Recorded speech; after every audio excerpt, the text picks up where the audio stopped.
Today on the Topping Show, Bud Light finally fires marketing team involved with the Dylan Mulvaney business blunder. Bud Light also offering a $15 rebate on $15 packs of beer.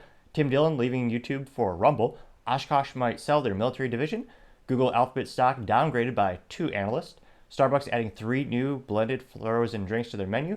Biden administration is considering the U.S. ban on selling AI chips to China. The world's largest Buc-ee's opens, and Pepsi debuts Pepsi-infused foods. All that and much more on The Topping Show.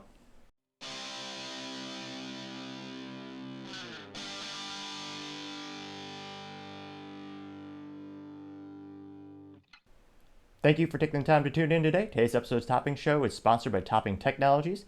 Topping Technologies is an IT value-added reseller and services company with a special proficiency in IT security. Heck, I see the founder released twice today. Gotta say, he's quite handsome and brilliant. He's me, that's the joke. If you're an IT leader or business owner and need a little assistance, you can reach the team at sales@toppingtechnologies.com. Now, going on to the political part of the podcast, you have the Biden administration considering a U.S. ban on AI chips to China.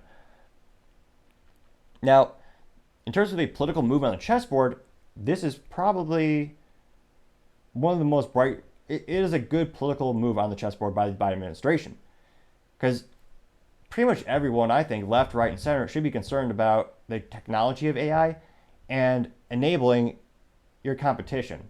And China, for many people, is a frenemy. They are one of the largest consumers of many of our goods, and of course, thanks to a myriad of reasons, including U.S. laws, regulations, taxes, they also manufacture a great number of goods for the U.S. economy. But AI is the biggest threat and opportunity that we're going to see in our lifetime, I believe. Now, this possible ban, and right now they're just considering it, it's caused both NVIDIA and AMD shares to drop about 3% a pop. So that's not good. They're two of the largest chip manufacturers on the planet. They both, of course, have record high stocks this year, so it's not going to hurt them fiscally too much. But both companies also launched specific AI chips for AI. And you saw these companies do the very similar thing when it came to the blockchain, Bitcoin mining, and all that kind of stuff. People are kind of retrofitting the old graphics cards to make it work for those applications. But then they came out with one specifically designed for it. And of course, it's specifically designed for the application. It's going to be a lot more efficient. Very similar to why Apple, their CPU chips made by themselves, I believe it's the M2 they're up to right now. And they have some fancy bombastic word for the actual title. Not good enough marketing for me to remember.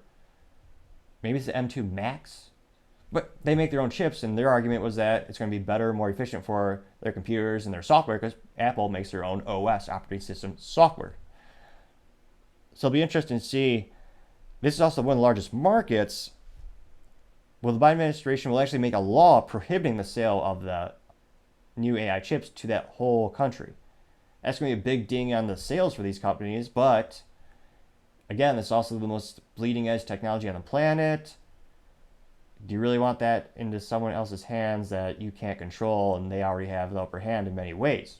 So probably a good political move. We'll see if they execute on it, because I think it would gain political points both on the left and the right for this specific issue. Thank you, everyone, for taking the time to tune in today. Really appreciate it if you take the time to like, subscribe, and comment. All the feedback is greatly appreciated. Also, don't forget to tell your family, tell your friends, tell your coworkers, heck, tell your enemies, tell anyone and everyone to stay safe and fight the good fight.